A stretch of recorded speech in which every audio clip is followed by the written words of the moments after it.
don't need anyone to empower you. You don't need anyone to do anything different for you because you're a woman, because you're good to go. You can behave just like a man does. Because then we don't have to stand up for, in these more aggressive ways for how we feel. There's a path for women to be heard. It's right there. It's laid out for us. We're all just friends. We all just are the same. I can't help but think okay, your goals for what it means for women to be succeeding are in opposition to mine. They hate that. They hate that. And that is that if you have women who are well protected, they have permission to be feminine. However, femininity is also vulnerability. But I don't want our men to become so soft that they cannot protect our feminine women. Then I feel like, okay, well, women are going to have to get tough and a little more masculine. That the women get to be in charge of the nurturing. I love that. Look for ways that they're being oppressed, whether it's there or not. But you can't use one when it's convenient and one when it's not. I think, please don't elbow your way past the no girls allowed sign on the treehouse. They need that. By virtue of reality, women experience more pain. Welcome, ladies and gentlemen, back to Ward Radio. I'm your host, Cardinellis. Today I'm joined via Zoom by Tikla Fife from the Women of Ward Radio. And we're actually going to be talking... we're going to be doing a really interesting episode today, okay? Originally, we were going to talk about Jared Halverson and his, what I was going to call a struggle session with these feminists from Faith Matters, okay? But then conference happened, and Russell M. Nelson again reiterated his peacemakers needed kind of thing. So I thought, okay, instead of the hot coffee coming down from Cardinellis, I'm going to call up Tikla Fife to be the smooth cream that goes into the hot coffee, and hopefully it's a little bit more palatable devil juice.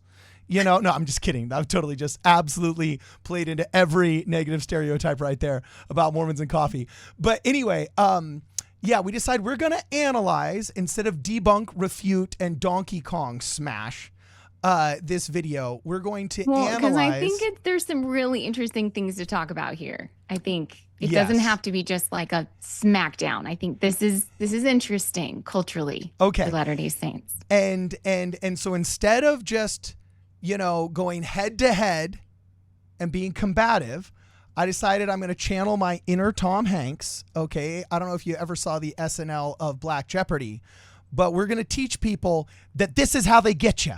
They're not bad people. They're just misled. And this is how they get you. This is how the secularist feminism gets you. This is how it hooks you. And these are the crocodiles these are the crocodile ideas that Boyd K. Packer was talking about that one talk. This is how they get you.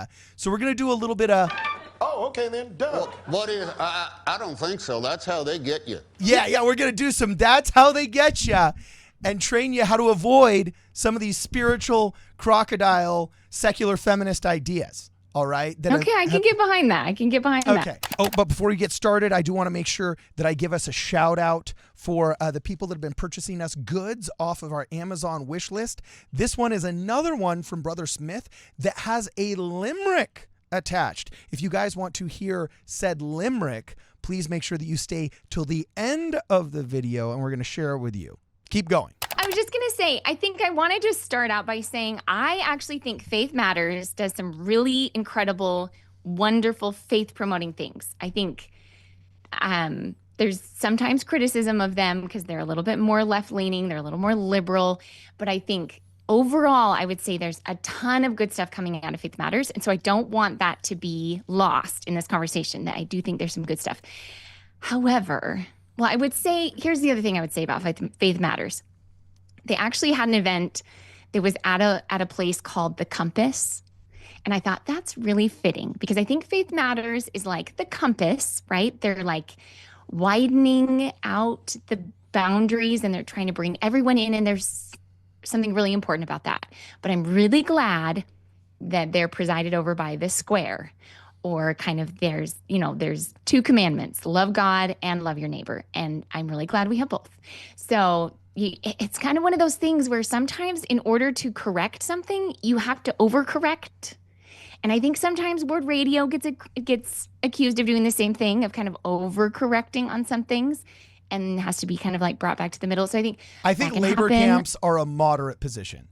That no, I'm just like I said, sometimes we overcorrect. okay, all right. So anyway, one of the places where I think that there's an overcorrection and where Faith Matters often loses me completely, and I have to say I feel like they lose the plot a little bit, is when it comes to women in the church.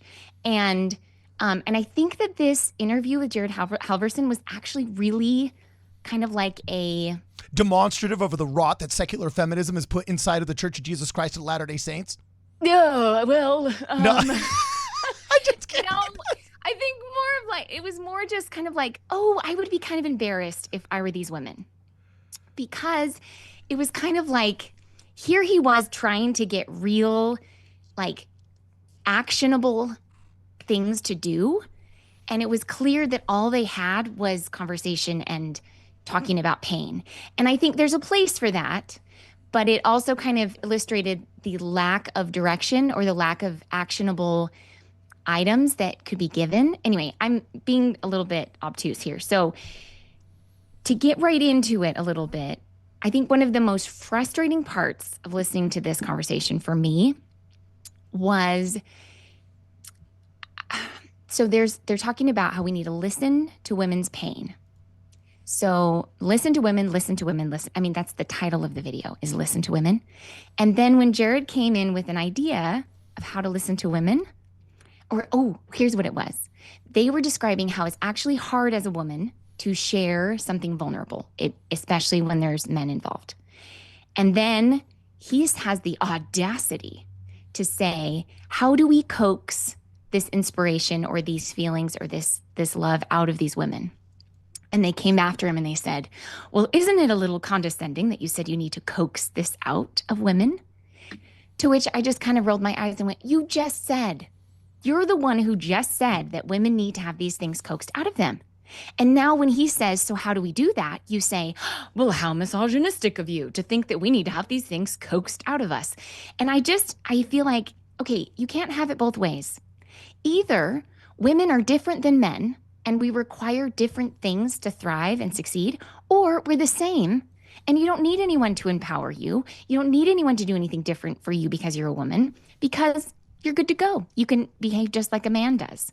And so I think when it's convenient to say women are just like men and they don't need any special treatment, then they use that kind of trope. And when they want to like get away with something, not having to do something, it's this other. And here's what's so hard is we are both. Sometimes we're invincible and sometimes we're vulnerable. And I think that the church has the perfect structure to give women a voice. And that is, get this, you have a women's only space where there's just women and we're safe and we can share our hearts and we're here for each other.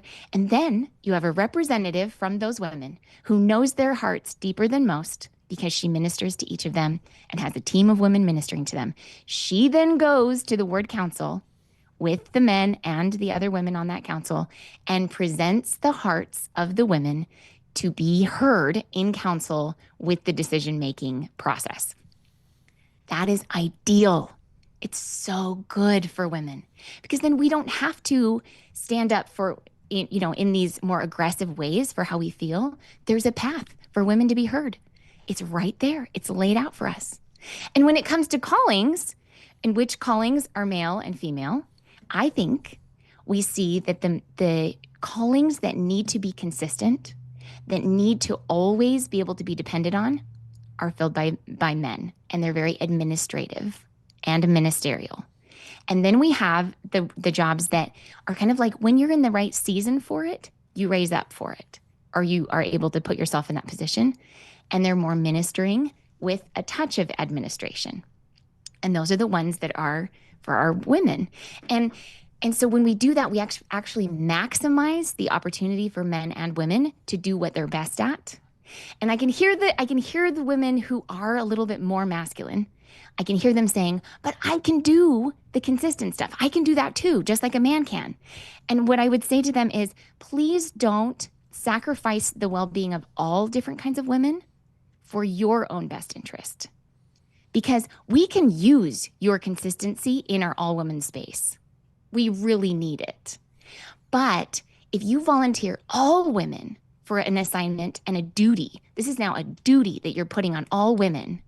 If you do that, you're putting that on every single kind of woman, not just women who are like you. And so please bring your gifts to the all-women space and to the callings that do preside over men and women, instead of volunteering us for more, because women already have enough burdens. And I feel like I talk about this ad nauseum on Word Radio. We are already burdened by nature. We're already burdened. We already have so many people who depend on us. We don't need more. And so don't sign us all up for that when we actually thrive best with maximal choice. I was asking Austin actually the other day, because he served in a bishopric before. I was asking him, would you say men or women are the ones that are more likely to say no to a calling? Because I was really curious about this. Well, in North America, modern women by far. Well, that surprised me. He said that, and this is just, anecdotally now, but he said that men were more likely to say yes if they're in. So they're either in or out. If they're out, then you're not asking them to do a calling because they're not even coming to church. And if they're in, they accept a calling. Whereas for women, there's lots of women who are all in on coming, but would say no to a calling at church. And I thought that was really interesting. I think, and I don't even know all the reasons that plays into this, but that felt significant to me, that women need a little bit more space to just be there. And men need a job. They need something to do if they're going to be there. And I also think it plays into this idea too of the way that, okay, here's the theory I have. Okay. And that is that if women tomorrow were given more of the administrative callings, these callings that are more hierarchical and they're kind of like the structure of the church that keep it all together, bishops, stake presidents, etc., the first thing they would do is tear it all down. They would tear it all down and turn it into a big kumbaya circle where nobody is better than anybody else. We're all just friends. We all just are the same. And here's why I think that. There was this study done this is a case study done at a university, and I need to look it up. I remember this from way back in my university days. I'm on it. Well, maybe you can find it. So they had scholarship recipients come to the university. They were all, or no, not recipients. They were candidates, scholarship candidates for this significant scholarship. And they had this whole group of really qualified students come to the university for these team building games and these different activities. And they separated them into boys and girls, men and women. And by the end of this day of all this team building and getting to know each other really well, they came to each of these groups of students, the men and the women, and they said, who do you think should get the scholarship from this group? You tell us. And the men got together. They, talked a little bit, and they immediately all decided, all united, this is the person who deserves. And then all the women said somebody else, right? No. So they said, this is, no. They all decided, they knew who of them deserved it. They all agreed. This is your guy. This is our team captain. This guy deserves it. We all agree. We see him as the most qualified candidate of all of us. So they established a hierarchy in which they all just recognized. They got to know each other. Okay. They knew, oh, this guy is the guy for the scholarship. And the girls, they came to the girls and they said, we couldn't possibly answer this question. We are all equally qualified for this scholarship. And they linked arms and they said, you're going to have to choose. There's no way we could make this decision. And I think that's so interesting when we're like, there's the individual differences. Like, you can find a really aggressive woman and a really passive man, or a really opinionated woman and a really easygoing man, right? There are those examples where there's differences. But when we're collectively as a group, there are ways we behave that are different. A group of men and a group of women are going to behave differently. And so I think the way the church structure is set up right now is perfect to accommodate those different kinds of groups. And so when I listen to the ladies at Faith Matters talking about this topic, I can't help but think, like, okay, your goals for what it means for women to be succeeding are in opposition to mine. Like, sure, there's room for progress. I can see room for progress. Like, I wrote down some ideas, like what I think. Okay, things that could change for the sake of women in the church. Okay. But they fly in the face of everything they want. This is the problem, right? I would love to see more association between womanhood and motherhood. I would love to see more of that being combined together, like all women are mothers type of language. They hate that. They hate that. More support to teach younger directions, the art, our younger generations, the art of homemaking and hearth guarding. So, how to build a home, how to build a happy home. In an age of broken homes, we need more women who know how to do it. Oh, wait, no one wants to do that because, oh, women are only good for nurturing. Excuse me, that happens to be a really important role to play. So please stop downplaying it. I also think more scriptural literacy for women.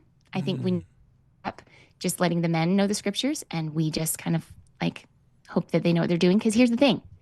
As I've been learning more and more about the stories of people who've left the church, so many of the problems started because they were taught something incorrectly in primary. In primary. Interesting. Okay. So if our women can become better scriptorians, more deeply converted, more deeply understanding the doctrine, or as President Nelson says, have a bedrock understanding of the doctrine of the church, then we can do that most important work by teaching children better when they're younger. And I hate to do that because I know women are doing their best, but if I had to say we need progress for women, this would be one of the places. I would say we need more connection between generations, young people and our older matriarchs. We need more connection between the two instead of just judgment. And that can go both ways.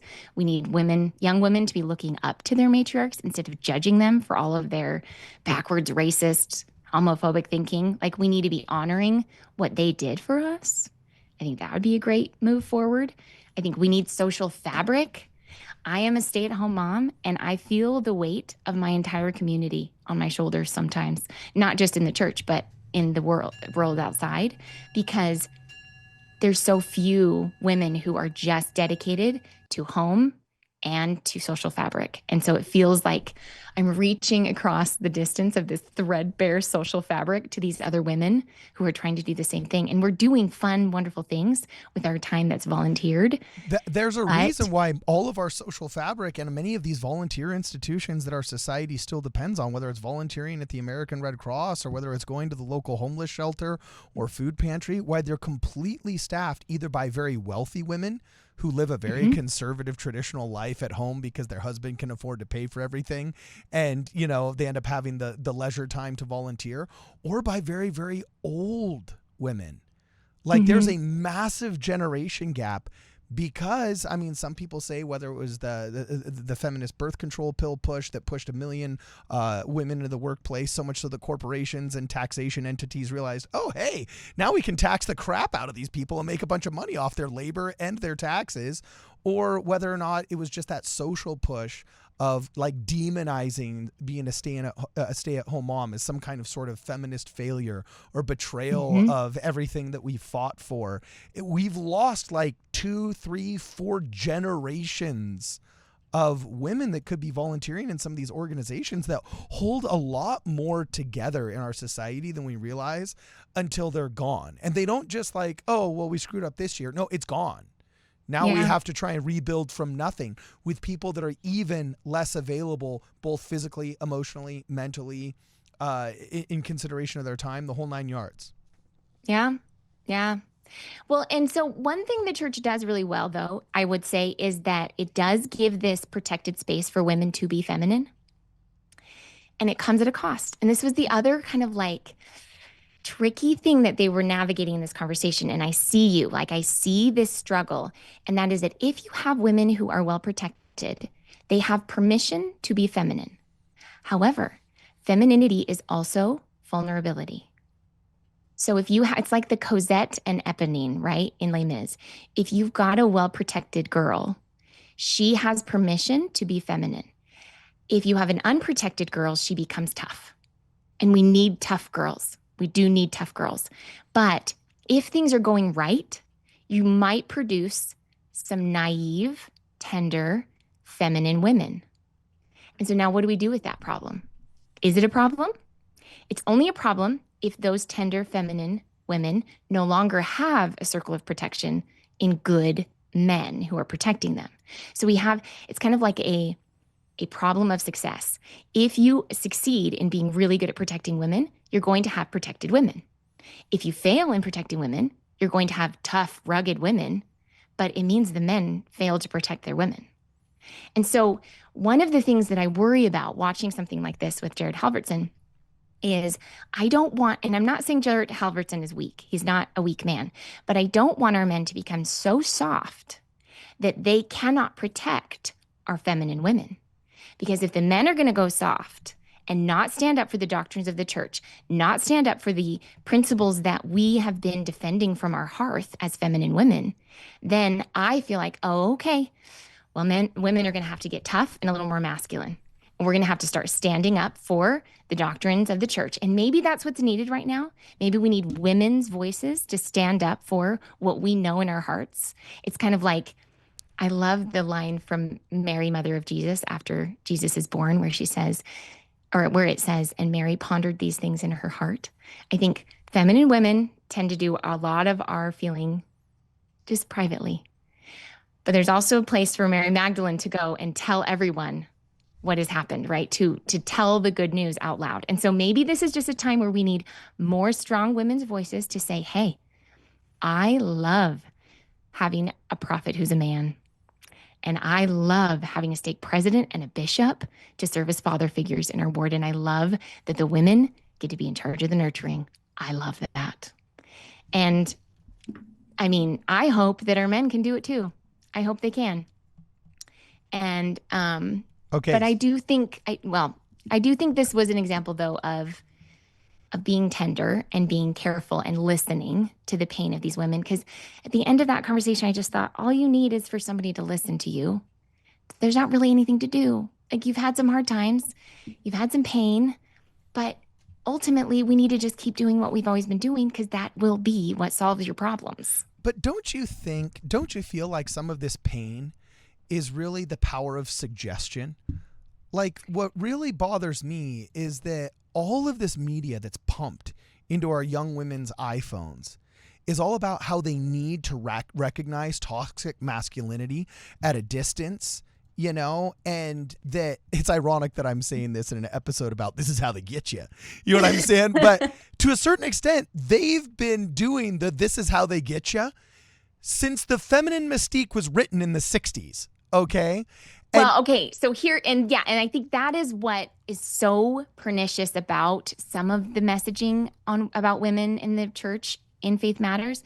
That's really, I'm using strong language here, because I think it teaches women discontent.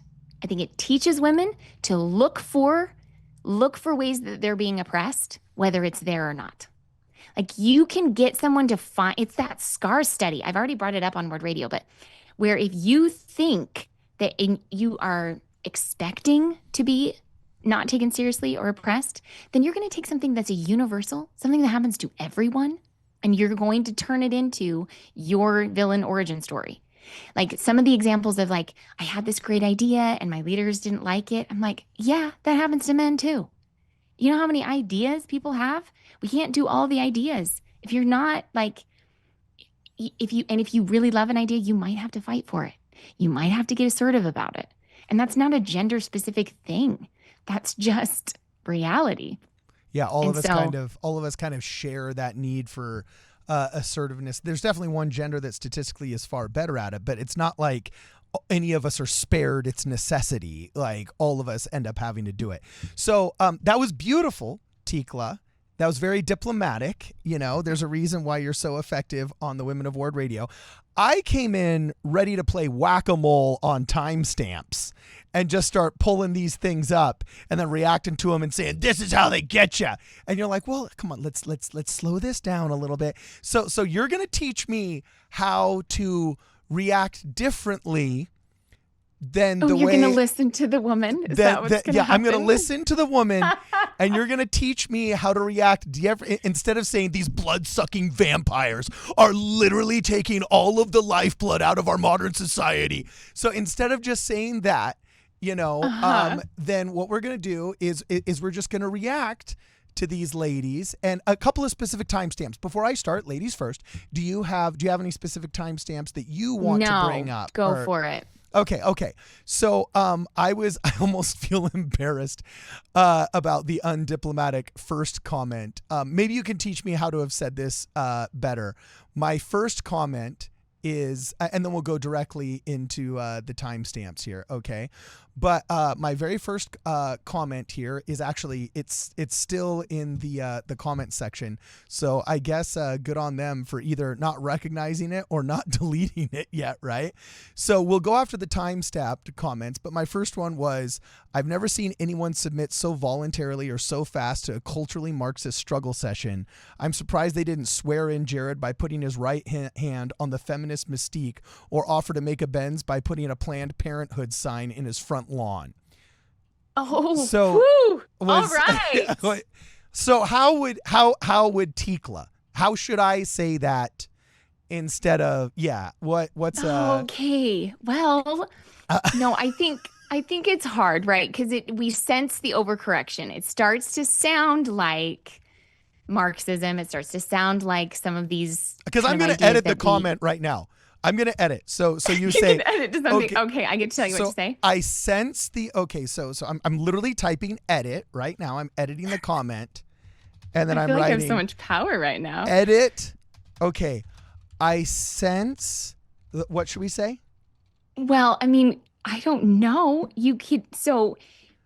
So we're going from he submitted voluntarily faster than anybody I've ever seen to a culturally Marxist struggle session. And he needs to be sworn in on the feminist mystique and start advocating for Planned Parenthood in order for these women to accept them. We're taking that, and I'm going to edit it and say something nicer. So maybe something to the effect of Jared is a good man for coming on here and listening to women. Okay. I think next time it would be nice if he had more actionable items, things that could actually be implemented. As a priesthood leader, he's in the position to help. And so not having any suggestions that could be put into practice was probably frustrating. It was frustrating for me to not feel like there's anything I can do to make a difference, since malehood is just inherently a problem. Okay, cool. So I'm making this a little bit simpler. That was a lot, and I can't type that fast. Oh, please. How about this? Jared is a good man for coming on this podcast. In the future, I would like the women to have more actionable items. There you go. I think that's reasonable. There we are. So very now we're pressing diplomatic. Save. and now now it's on the screen. This is not how I thought this episode was going. Neither did I.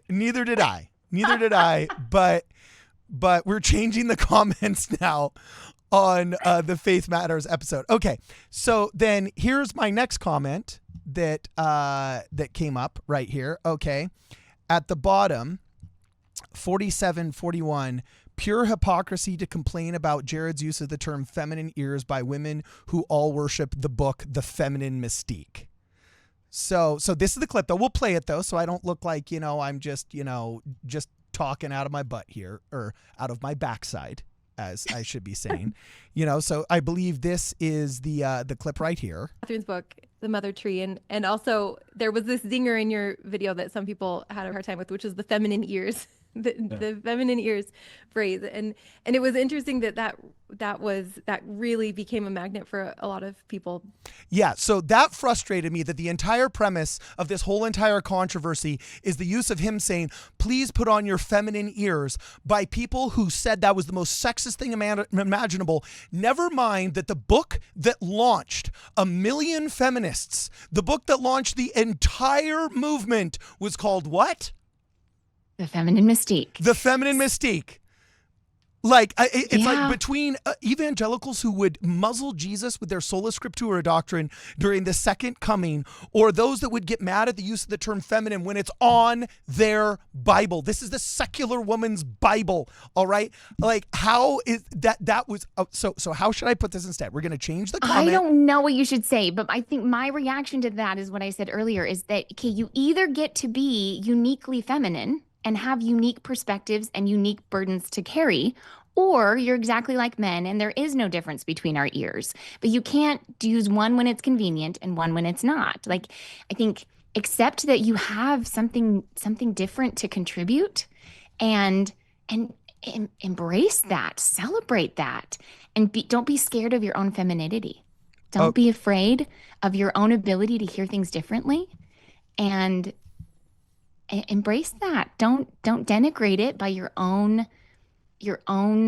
being offended by that is almost revealing how you feel about femininity. Okay, so that one passes your muster. Doesn't need any changes. I mean, I don't know. I won't tell well, you. Maybe I'll just take off pure hypocrisy in exclamations. So I'm going to edit this one.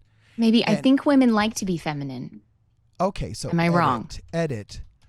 I think some women like to be feminine. Some women like to be feminine. Oh, that's just so not me. But maybe I'll just say, you know what I'll do is I will edit the pure hypocrisy to just I'll put down noticeable hypocrisy. There it is. Maybe you could say something that you do appreciate about feminine ears. Okay, no. Notable hypocrisy. I'm okay, pushing this too far. Yeah. We'll come back to that one later. But there, it's changed. See now, noticeable hypocrisy to complain about Jared's. Okay, so there, we bumped that one down a notch. All right. Russell M. Nelson, modern the heat prophet. Just teaching us to come down just a little bit. Okay, and then finally at 40:18, looks like I put another timestamp.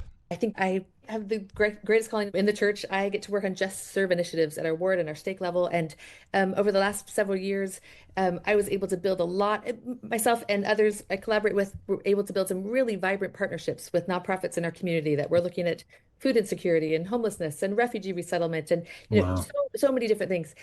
Wow, he seems to do a really good job listening right there. But let's keep going. Let's let her finish what she has to say. And we were able to design a program for all of our missionaries in our stake to volunteer on a regular basis, weekly basis, to show up at these nonprofits, to serve, to give, to like the most essence of Christ-like kindness and goodness. And it was a win-win-win. It was beneficial for the missionaries' experience. It was beneficial for the organizations. It was beneficial for the people they served. And it was wonderful for the church because we shined in our generosity and our Christ-like service. And we met with the organizations of these nonprofits, met with the leaders of them, and committed our missionaries to show up and to be dependable and to be there and to be a force for good in their work. And then a new priesthood leader came in at a certain level and totally disbanded the whole thing. Didn't talk to me, didn't ask about it, didn't get any insight or feedback, just absolutely shut the whole thing down. And when I tried to address it and to express my concerns, crickets. Okay. I've got my thoughts. What are yours? You go first. Oh yeah, I forgot because you're teaching me how to be nicer. You're feminizing my responses here. No, I'm just totally kidding. So I mean, kind of. Yeah, a little bit. So I said, this is why feminism is so toxic. This woman, Bethany, is complaining that she started a good volunteer program that didn't last through a change in leadership. We have all experienced that frustration, but only women get to weaponize the experience and personalize it as sexism. This is cancerous and why what woke sucks and is so toxic. Okay, I mostly agree. I would say women are at a distinct disadvantage sometimes because of our lack of assertiveness. Naturally, we do have to overcome that to advocate for our ideas. But you're also the only group that is statistically proven to have one of the privileges, and that's pretty privilege. Every single organization that's ever done psychological study on attraction, whether it's placebo groups of women on the side of the road asking for help with a broken down car, or whether it's women that are trying to sell goods in front of grocery stores and hit up people in door-to-door sales. Attractive women have the most wildly quantifiable privilege in the world across all cultures and in all surveys. So, I mean, I think if I was channeling my Aubrey Chavez, I would say, well, that's only helping. That's even worse because now only pretty girls get privileges and everyone else. And it's, no, I know woke hates pretty. Woke hates traditional beauty. Trust me. I am aware every single one of. I don't think a woman should have to rely on her good looks to get her ideas taken seriously. Let me just put it that way. How's that? So, but I do think, I think that's something that we can teach women. We can teach women, please be persistent when you have a good idea. Or when you do get a piece of personal revelation that would benefit your ward, be persistent. Be a little bit aggressive about making sure that comes forth. And I would say that particularly to women who struggle with this. There's plenty of women who don't struggle with this. By the way, aggressive does not mean mean. Don't be nasty. No, it means persistent, right? Don't give up. Don't give up on your idea.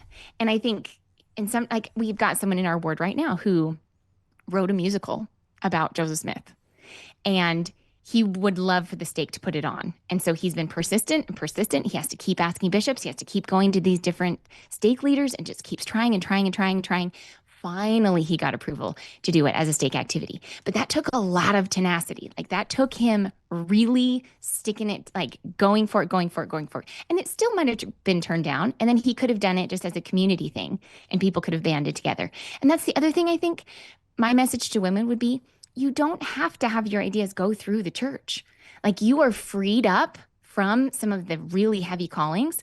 So if you have time on your hands, do something in your community and your ward members can still band behind it and you can get people from the community. Use your gifts and talents. Your lack of duty to callings that are administrative frees you up to do whatever you want to do.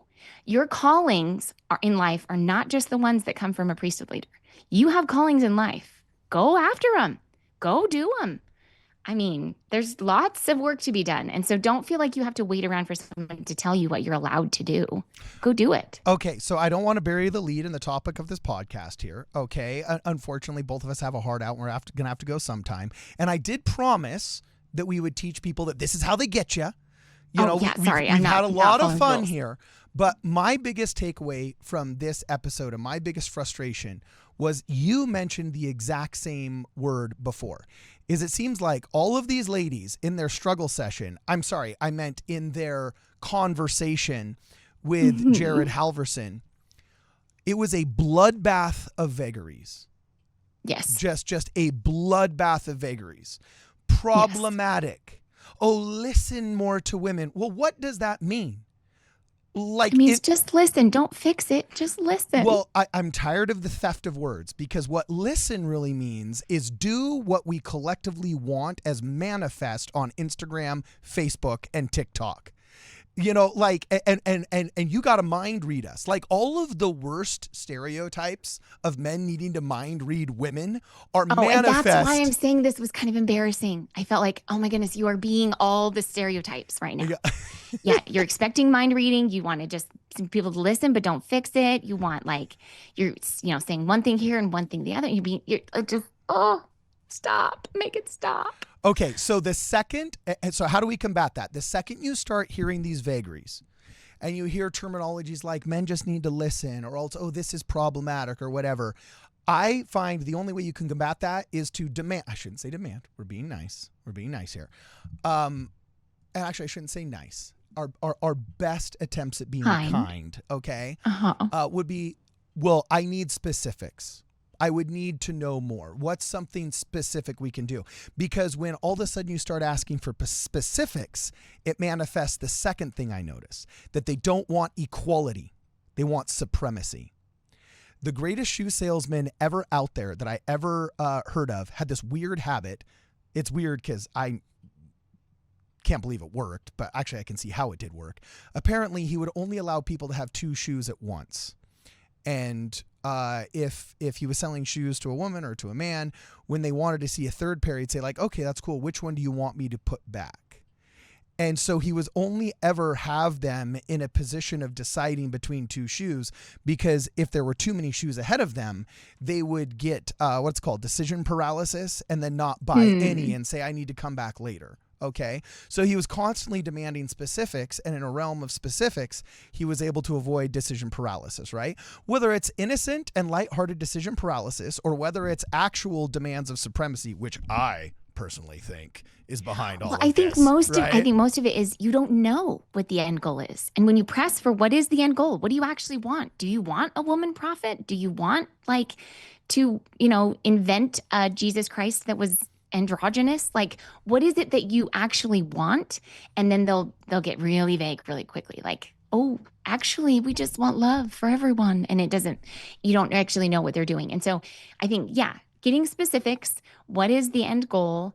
And then and make them give up a shoe. Like, I want, like, for all of these issues they have, I would be like, okay, cool. So you want women to stay on the stand and be equal in speaking time, or equal in, because once they get up on the stand, equality of space taken up in the stand is not going to be enough. Then it's going to have to be equality of, I don't know, they already have equality, or if not, of speaking and the whole stand time. issue, this drives me crazy. The stand is the elders' quorum room. You're already in the elders' quorum room. You're already in the man-only space. Like, that is their room. And the Relief Society room, there's no men allowed, right? This is a female-only space, and magic things happen in that female-only space. But you know what else happens in another space? When there's a man-only space, magic things happen that make partners for you that you want. Like, it is so important to have men-only spaces. Please don't take that away. Please don't elbow your way past the no girls allowed sign on the treehouse. They need that, because my husband was talking about this the other day. Men open up in male-only spaces, and my theory about why this is because when there's women and children around, they have to be strong because they're going to be called upon to be protectors. But when all the women and children are gone and they can just be bros, then they can be vulnerable for a second. So if you want men who are in touch with their feminine side, you actually need to give them male-only spaces. Dude, I got to tell you. I was going to say, you're just giving me more ideas. When they say, oh, we want equality on the stand, I'll be like, okay, then how about equality of how nasty your bathroom is? Because the girls' bathroom is always clean and the boys' bathroom is always ugly. It's not a competition. And it's like, you want more priesthood callings or whatever? Okay, of the 152 callings that we have in the church, which one are you going to give up? Are we going to start having boy primary leaders now instead of girl-only primary leaders? Are we going to have male Relief Society presidents? Which one of these shoes do you want to give up? Because what's so interesting is there's never an all-female position that they're okay with, that they would be willing to sacrifice in the name of, quote, equality. It's okay to have women-only callings. It's just not okay to have men-only callings. Right. Well, and they would come back with, we're not trying to switch places. We're just trying to be equal. We're trying to bring women up to the same, which comes back to what I've said before. And that is, okay, will you advocate for more female arrests? Like, will you literally storm the Bastille of the county clerk's office and be like, we demand more women get arrested? But we don't want to frame this as an argument. We don't want to make this as, women against men conversation. That's not what we're trying to do. We're trying to cooperate. And if we're talking about ultimately what's going to bring the family of God together, what's going to save souls, what's going to bring the gospel to as many people as possible, take care of as many families as possible. If we're looking at outcomes for what we can accomplish in cooperation together, that's what we need to come up with. You need to come up with a plan that's better than the one that we have now, something better that accomplishes those goals better. Okay. And if you can't do that, then what are we talking about? So, last question before we go. Yeah. What's the number one way you notice that the woke, scold, crybaby feminists, the misled daughters of God contaminated by secularism, what's the number one way that those whom we are opposing temporarily in this battlefield of ideas, okay, what's the number one way that they get you, and how would you say to combat it from your perspective? Okay. I would say that you need to be aware of women who are trying to help you see oppression everywhere. And turning the burden, pretending that the reason that women experience more pain in life is all men's fault. And so Even women do experience more pain in life than men do, but that's not men's fault. That is by virtue of reality. Women experience more pain. And so there are some women who are telling you that the reason you're suffering at all is because men are gatekeeping the happiness. And the reality is men were designed and put on earth to help women and help children. And so if you allow them to do that role, you will be happier and they will be happier. And so instead of finding oppression everywhere, find helpers everywhere, because there is unique female pain. But don't weaponize that pain and turn it against men who are trying to help, because that's not nice or kind.